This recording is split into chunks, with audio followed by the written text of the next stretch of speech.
আসসালামু আলাইকুম স্যার। আমি ক্যাপ্টেন আরিফ স্যার। সবাই আমাদের জন্য দোয়া করেন। এখানে স্যার 4-5 জন মারা গেছে স্যার। One is identified. আমরা ওকে চিনতে পারছি না স্যার, এবং বেশ কয়েকটা 4-5টা বোমিং হয়েছে স্যার।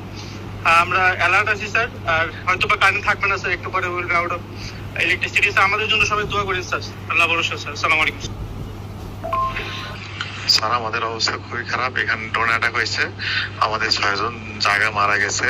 6 জনের আশঙ্কা খুবই আশঙ্কাজনক। 6 জনের মধ্যে একজন মানে আল্লাহ, আর তুই কতক্ষণ বাঁচে রাখা আল্লাহ জানে। আমাদের এখানে এখন নাই, ফুয়েল নাই, কোনো কিছু নাই।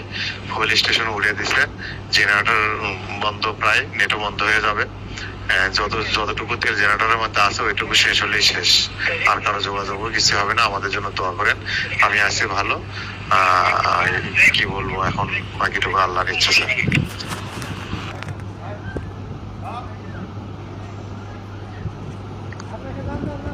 অবস্থা খুব খারাপ। আমি এই ক্যাম্পে আছি, 5 জন অলরেডি মারা গিয়েছে।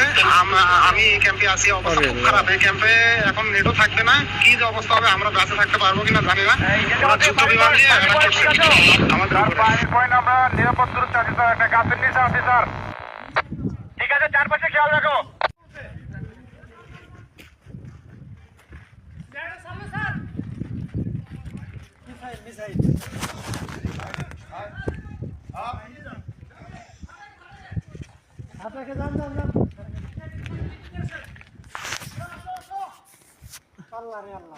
আরে আল্লাহ,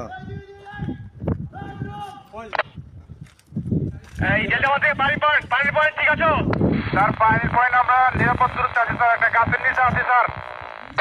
ঠিক আছে, চারপাশে খেয়াল রাখো।